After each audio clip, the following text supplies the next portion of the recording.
Hello everyone, मी वंदना विजय कुमार राणे, एक certified financial adviser.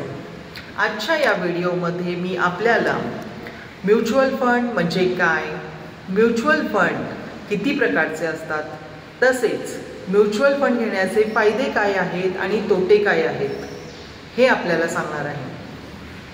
तर mutual fund म्हणजे नेमके काय, तर म्युच्युअल फंड म्हणजे एक असा फंड जो अनेक लोकांनी जमा केलेला असतो, त्याला आपण या म्युच्युअल फंडाची AUM म्हणजेच ॲसेट अंडर मॅनेजमेंट असे म्हणतो।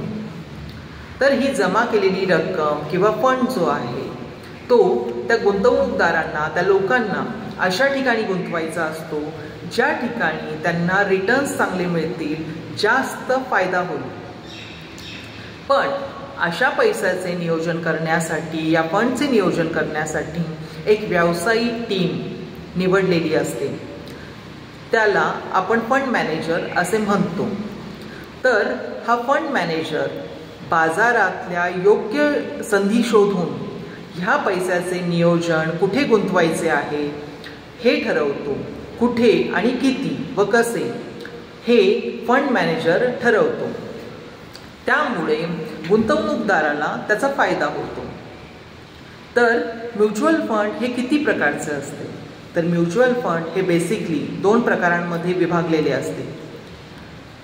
पहिलं म्हणजे ॲसेटनुसार, त्यामध्ये इक्विटी बेस्ड म्युच्युअल फंड असतात, म्हणजेच गुंतवणूकदाराची रक्कम ही शेअर्समध्ये इन्व्हेस्ट केली जाते। तर दुसऱ्या प्रकारामध्ये डेबिट बेस्ड म्युच्युअल फंड असतात, ह्यामध्ये गुंतवणूकदाराची रक्कम ही बॉन्ड्समध्ये, सरकारी बॉन्ड्स जे असतात त्यामध्ये इन्व्हेस्ट केली जाते।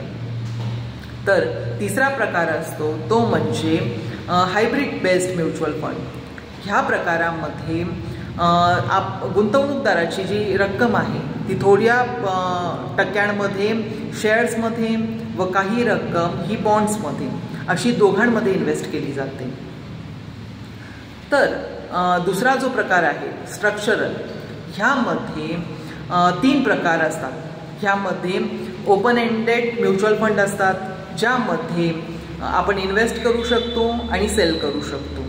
तर दुसरा प्रकार असतो क्लोज एंडेड म्युच्युअल फंड, ज्यामध्ये जो इन्व्हेस्टर असतो, जो गुंतवणूकदार असतो, तो पैसे स्टार्टला इन्व्हेस्ट करतो व म्युच्युअल फंडाची टर्म एंड होईपर्यंत त्याला ती गुंतवणूक एंड करता येत नाही, सेल करता येत नाही। तर तिसरा प्रकार असतो तो म्हणजे इंटरवल फंड म्युच्युअल। ह्या प्रकारामध्ये एका ठराविक वेळेसाठी आपल्याला पैशांची गुंतवणूक करावी लागते व तो ठराविक वेळ संपल्यानंतर तो सेल होतो। ह्यामध्ये ते संपल्यानंतर आपण परत इन्व्हेस्ट किंवा सेल या दोन्ही गोष्टी करू शकत नाही।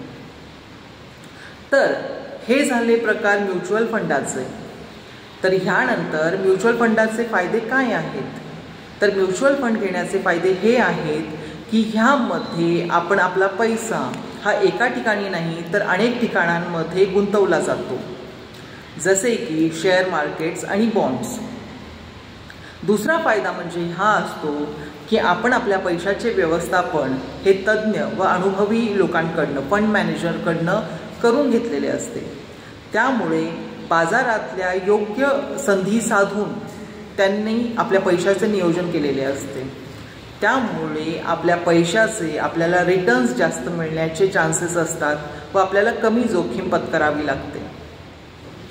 तर आणखी याचा फायदा काय आहे, तर म्युच्युअल फंडाचा फायदा असा आहे की फंड मॅनेजर व आपण जो गुंतवणूकदार आहे ह्यांच्यामध्ये, दोघांमध्ये या गोष्टी ठरवलेल्या असतात, त्यांना विचारून पारदर्शकतेने हा व्यवहार केला जातो। हा त्याचा तिसरा फायदा आहे। तसेच म्युच्युअल फंड हे सेबीसारख्या सरकारी ज्या संस्था असतात त्यांच्या देखरेखीखाली काम करतात। त्यामुळे आपल्या पैशाची गुंतवणूक व्यवस्थितरित्या होते व आपल्याला कमी जोखीम मिळते। तर याचा तोटा काय असतो, तर म्युच्युअल फंडाचा तोटा हा मार्केट रिस्कवर असल्यामुळे पैशांच्या चढउतार, बाजारची चढउतार जशी असेल तसे आपल्याला जोखीम त्याची घ्यावी लागते. तर अशा अनेक माहितींसाठी किंवा आपल्याला व्हिडिओ आवडल्यास व्हिडिओला लाईक करा, शेअर करा. तसेच माझ्या ह्या नंबरवर आपण मला कॉल करू शकता व अशा अनेक माहितींविषयी मला विचारू शकता.